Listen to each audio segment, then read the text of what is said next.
Welcome to the Accumulating Wealth Podcast. I'm Hunter Satterfield. And I'm Judson Crawford. We're CPAs, wealth advisors, and partners at Kane Waters & Associates, a financial services firm here to help business owners navigate the decisions they face every day. Today's episode is a special release, dropping outside of our normal Tuesday schedule as we wanted to address what's currently happening in the markets. Yeah, with ongoing geopolitical and economic unrest, market volatility has been top of the mind for many investors, and we felt like it was important to provide some timely perspective. As always, joining us today is our good friend Brad Sanders from Tectonic Advisors, or as we like to say, Story Time with Brad. For a market update, we're going to discuss everything going on in the Middle East and broadly, also what's going on in the international space, and also talk through year-to-date returns. Yeah, our conversation today is really just here to help bring clarity and long-term perspective amid all the noise out there. Let's go. Hi, Brad. Welcome as always. Hey, fellas. So you don't have anything going on, right? No. Nothing. So the world is super certain. We've got a lot of clarity on things, Yeah, right? can y'all catch me up on the last couple days? Well, that's what we're here Anything for. happen? Yeah, well, you did go see Nine Inch Nails last night. I did. So, I did. you know, I took my son. let's catch you up. No. But more importantly, before we start talking about all the things going on, listeners, Project Hail Mary reviews are coming out, boys. It's pretty exciting. Can't wait. Yeah. Can't wait. When's the release? The 10th. I think a week from Friday. Yeah. As everybody listening probably knows at this point, all three of us are super fans of that book, so we're super pumped. But Judson, we need to timestamp ourselves. We are recording on Wednesday, March 4th, right as the markets have closed, which we can talk about today as a little bit of a rally after yesterday's bloodbath. And this is going to drop just a couple days from now, so we should be very timely unless something crazy drops tomorrow or Friday. Can't happen. Never. Not with this sort of geopolitical scene that we're dealing with. Yeah. So we woke up Saturday morning and we found out that we're at war. Or you could have just been up at late. That's and found true. out. Yeah, I mean, not. I think that Brad, you and I, and some others, we were texting, and it basically was like, "Whoa, this is happening, and the markets are going to open in 36 hours." And we sort of made the comment, "What's going to happen?" And then all of a sudden, obviously the Ayatollah was announced to be dead, and things maybe started to settle a little bit, and then the markets opened on Monday, and it was kind of a ho hum. That being said, it's been chaos really throughout the week. And I think, Judson, what we've talked about before we get to like sort of talking through this, Judson, what we talked about is all year, as we've said, you just don't know what geopolitical issues that can arise. We've talked about interest rates and the Fed and wars and all this different stuff, but we've always had this one thing out there, which is geopolitics and how it can just drop a literal bomb in the world and also on the markets as well. So, Brad, maybe come over to you a little bit and sort of frame out what was the weekend telling us was likely coming to the markets on Monday? And then what did we actually see in the markets on Monday, and maybe connect the dots on what happened between those two before we talk about the rest of the week? Yeah, I was like, you could have told me that the market would have done anything when that happened, and I would have believed it. I mean, I was trying to just digest everything Saturday.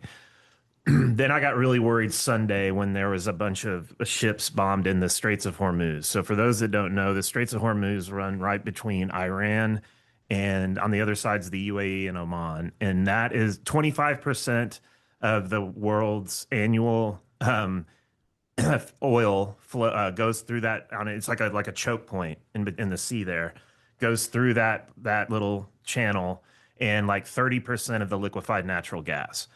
And so if you shut the Straits of Hormuz, you basically cut off a quarter of the world's oil. And much of the oil that goes to China. Much of the oil goes to China, and Europe is heavily dependent on oil from China and Russia. And the U.S., not so much. We're a net producer of energy here, but we're still going to be susceptible to the global price of oil. But we produce enough here to be self-sustainable to an extent, right? But when I saw that, I was like, uh-oh. Okay, so then I knew that oil prices were going to be up. They were going to be up anyway, just because anytime there's conflict there, that's going to happen. And then I was like, well, they're going to be up, I thought 15, 20%. It turns out it opened up like 10.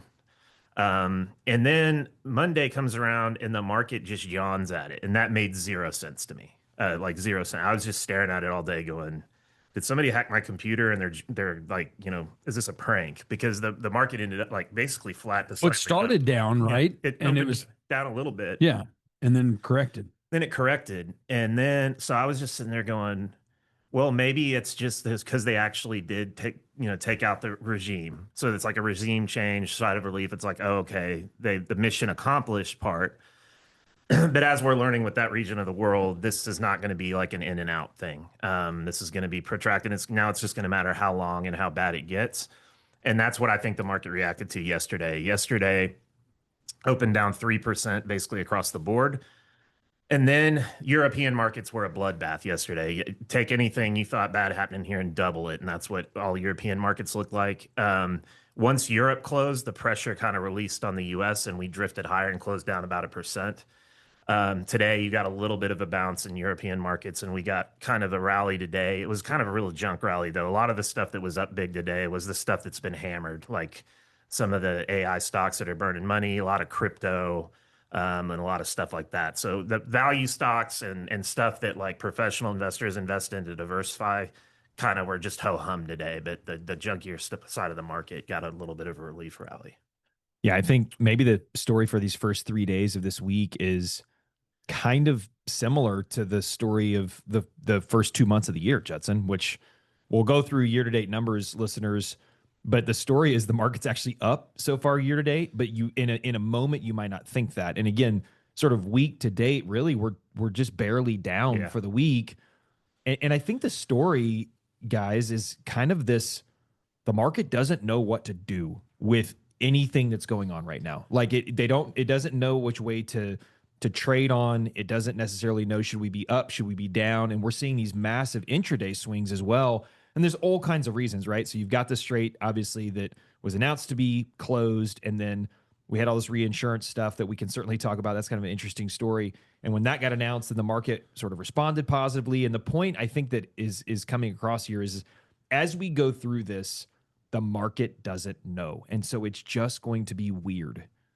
Day to day, week to week, month to month, until this is all settled out. Well, I think that really, when it comes down to it, and Brad, what you were pointing out with the Strait, excuse me, and potential closures and things like that is how far does this spread and actually hit markets broader? I mean, if this just stays in Iran and a few bombs are flying out of Iran, okay, it's probably not going to spread to a lot of different markets. But if something like the Strait gets shut down and then all of a sudden a lot bigger markets are affected, then globally we're having a much bigger conversation. Yeah, and this is, speaking of international markets, we had most of our international exposure in a passive vehicle because it's much cheaper. And then late last year, we switched to an active management there. And this is part of the reason why we did that, is because those markets are so much more volatile and susceptible to stuff like this. And we kind of got all that beta rally and it's international. I was like, okay, now we're going to want people that can kind of actively manage our stuff, so we're not going to be just taking, the bad side of beta exposure, which is these markets are just getting hammered. It's not affecting our international stuff as much, but this is part of why we did that. But to your point, wars are also fought so much differently this year. I think part of the reason why the market's confused, also, on Hunter made all the good points, is that what matters to a stock price are earnings. And like, it's very unclear how what is going to be affected in terms of a negative revision to their earnings right now. Now, if this lasts year, months or a year or something, then that'll become more clear and the market will price it. But you can't really do that in real time. Well, and I think that the second and third and fourth degree order effects are not really understood by us, even, the three of us that do this every day, until they're actually in front of us. And a great example of that is this, in fact, the closing of the Strait of Hormuz, where it really ended up being closed. If you've not been following the story, listeners, it's quite fascinating. It ended up being closed because of insurance. So the ships didn't have insurance to get through without risk of being, sunk, basically. Yeah. And then, of course, yesterday, Trump comes out and says, hey, we're going to not only figure out a way to insure, but we're also going to protect your ship through with the U.S. Navy. Yeah. And now it's like, oh, I never even thought about the Strait being closed because of that. But apparently the administration had, and had kind of, or at least they're acting as if they had, and they were able to kind of plug that gap. So I think those second, third, fourth order magnitude effects are impossible to know and see real time, even for people that are doing it every day. So the question becomes what those effects have on, to your point, earnings, GDP growth, all those other other elements, the ability to get commodities across the world for us to continue operations. And so I think there's the big takeaway message from this exact scenario, which maybe is, it's helpful. It's negative. Obviously, war is not good, but it's helpful for this to play out, Judson, for our clients to see that it's impossible to predict. That's right. It's impossible to predict. And just like we've seen so many different times before, I mean, go back to last year, almost a year ago right now, we had crazy volatility because of tariffs and things like that. And it looked for a while like our markets were going to have protracted just volatility. We were down, et cetera, and we ended up having a fantastic year. I mean, you just don't know. And so reacting emotionally, as we've talked about so many times before over different issues, reacting in your portfolio emotionally is just a recipe for disaster. Yeah. So Brad, maybe let's double click on a couple areas here. So, and I'm going to start with some numbers, folks, as we play all this out. So international stocks were actually up big until this week for the year, but even still through close yesterday, and they performed well today as well. But through close yesterday, they were up 4.25. Yeah. That's just the broad index. So up 4.25 compared to the S&P, which is basically down 0.2 for the year. So that broadening of the market between U.S. and international has persisted, that we talked about, that started to occur, really about 12 months ago or so. So let's double click on the international markets first before we go to U.S. markets. What's happening in the international markets? Why are they continuing to broaden? And even with this sort of short-term issue that we're dealing with, what are the potential implications for the rest of this year, geopolitics set aside? Yeah, I think the main reason, there's two main reasons. One, international markets from a relative value standpoint are very attractive compared to the U.S. if you're just being objective. If you look at U.S. company valuations versus an international company, pick two that are similar, you're going to get a steep discount to own the same kind of company just because they're in Europe, and Europe has had tons of issues, too numerous to name here, but you can go read about recent events in companies like Germany and France that have just stifled growth there. And they've kind of dug their way out of that. So they're kind of on the upslope of a growth swing. And that's also my second point is we just have a weaker US dollar. And when you have a weaker US dollar, it becomes more expensive for foreign investors to invest in our markets. You've had a number of things that have caused that, but two of the ones that I think are most important that most people don't think about, the Japanese yen carry trade, which was free leverage for the world for 2 decades. You knew the yen was going to weaken because the central bank was doing it on purpose. So what all these hedge funds and big, sophisticated investors would do is they would borrow a bunch of yen and sell it and then go buy dollars with it and then invest in our markets. Then at the end of the year, you sell your dollars, buy your yen back, and you get what's called carry. You're going to make money because you're buying the yen back cheaper. That's completely reversed, right? That's gone. The yen carry trade is unwound. So that source of leverage is over. And then on top of that, when you have the deficits we have, and it's just going to put downward pressure on the dollar. I'm not talking like it's not dropping 10% a day or anything, but it's just going to have slightly downward pressure. Its path of least resistance is lower. And so you're going to have more money that was invested here from foreign investors going back and being repatriated and being invested there. And those are the two main sources of why I think you can be bullish on the international market. Yeah, I think that will persist. And we still, broadly, listeners, we believe 15 to 20% in a portfolio makes a ton of sense. We've had that allocation for a long time. We still think it makes sense. If you have not looked at your international exposure recently, you need to go back and look at it, because if you haven't rebalanced appropriately, like we talk about, if you're with us, of course, that's happening. But if not, if you're on your own, if you haven't rebalanced, your international exposure is way underweight because U.S. has ripped so hard, to Brad's point, over the past 10 or 15 years.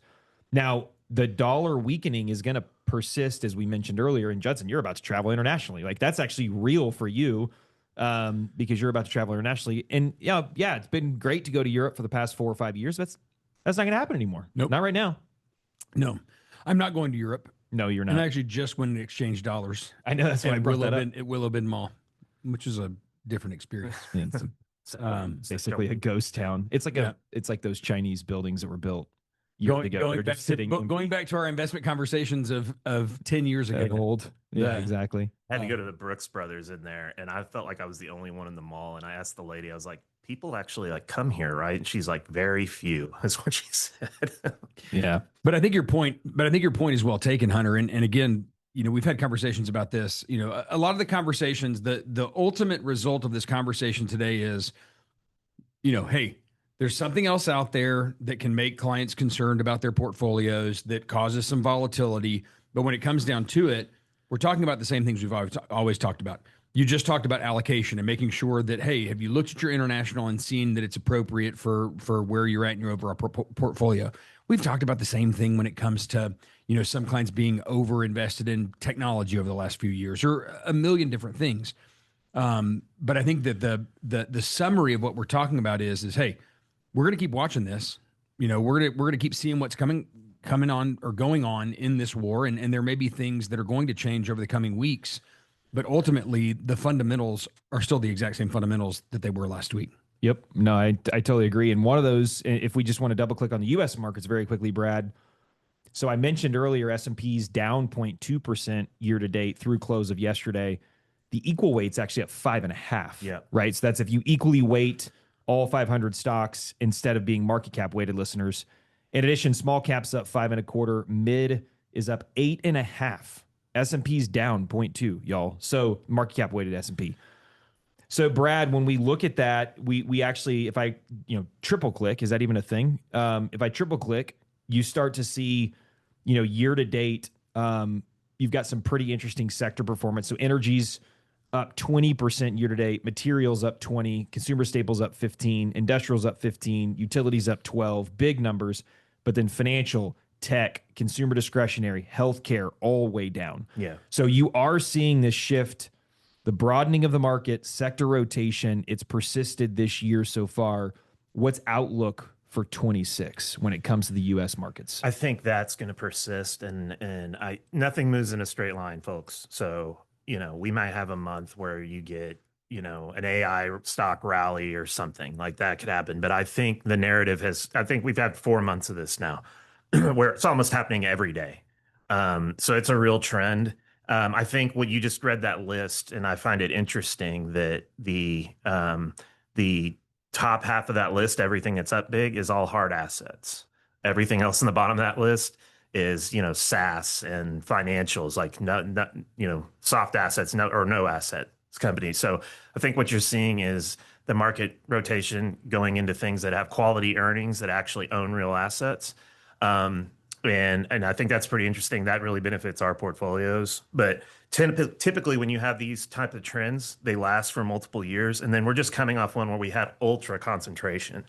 So there's a lot of money that needs to be reallocated more broadly and diversified. If you've just been sitting in the S&P forever, you have 40% of your money in 10 companies.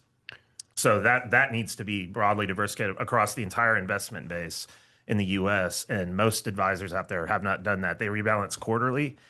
This is going to be the first quarter where it kind of, blacks their eyes, where they see it and they go, uh-oh, we have to do something. And I think, at the end of March, you're going to start seeing a lot of more rotation into this kind of stuff coming from the wirehouses. Well, and I remember talking about this very thing about our managers starting to go towards these types of stocks back in 2024. Yeah. Right. And I think that what's awesome about that is that they had the foresight to do that, because you don't want to be late to the game. Yeah. Right. Which is exactly where we are. One of our managers very famously was on stage and said this, and he got a question, and they said, it's Mike O'Keefe from 12th Street. I think I can say that. He didn't care.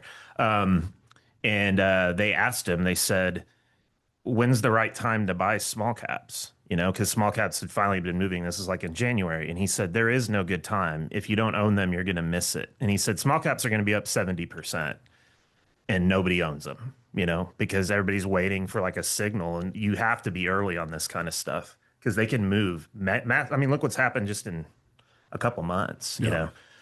Yeah, and tying these two conversations together, to your point, Brad, about those top five. Again, I'll list them, folks. These are the top 5 best performing sectors of the S&P 500 year to date. Okay, and it's a total return: energy, materials, consumer staples, industrials, utilities.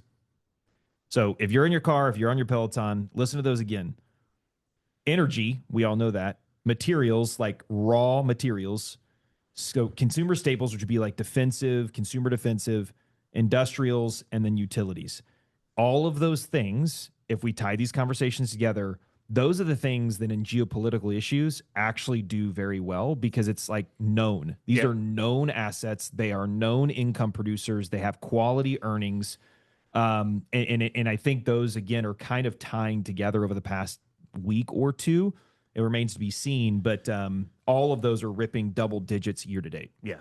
And it's hard to know. I mean, that's the thing, listeners. That's why you remain diversified, right, Judson? So that because it's really hard to know when that's going to happen, but why we don't want to be overweight financials and tech and things like that. Now, when we talk about small and mid, I referenced a little bit a second ago on international being 15 to 20% of the portfolio, Judson.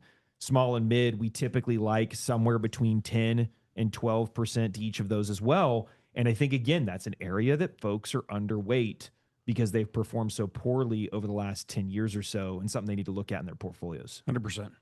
Yeah. Interestingly, nobody owns small caps, guys. We do. A handful of people do. Small caps were up 12% last year. If you look at the Russell 2000, they had negative outflows for the year.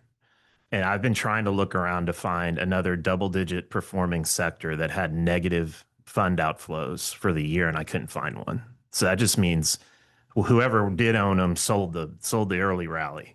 So that's an area that's ripe for some kind of eye-popping numbers in my view. All right, so Judson, to sort of sum all this up, and listeners, if again something gets even wilder or crazier, we'll be in front of you with another special episode. We wanted to drop this one just given all the tensions that are on, kind of going out there, and we're getting some questions from clients. But I mean, again, Judson, the takeaway is even with all this chaos, if you're broadly diversified, as we've mentioned, you're up 5 to 7% year to date. And I don't think that's what people would think if they read the Wall Street Journal or the Financial Times. They would think something much more negative than that. But takeaway, just keep investing over and over again. Remain diversified. Absolutely. The other takeaway I think we can say is, war, what is it good for? Absolutely nothing. Sorry. I didn't know if we're going to finish it, but it does bring, that's a great takeaway. Rush Hour was just incredible movie, by the way. It really was. I mean, like, we watched that, the boys watched that. It's completely inappropriate in many ways, but that was just an incredible movie. I don't know the words that are coming out of your mouth. That's right. All right, Brad, as always, thanks for joining us, man. Yep. All right. The best way to keep up with this is to subscribe to this podcast. That way you will never have to miss an episode and you can go back and listen to the others. Enjoying us so far? Leave us a review. Have a question, comment, or suggestion for a future episode? Drop us a line at kmotors.com/wealth. We really do answer these. And if you want to learn more about what we do when we're not recording these episodes, visit kmotors.com to see how we're helping our over 3,500 clients reach their long-term financial goals. We'll see you next time.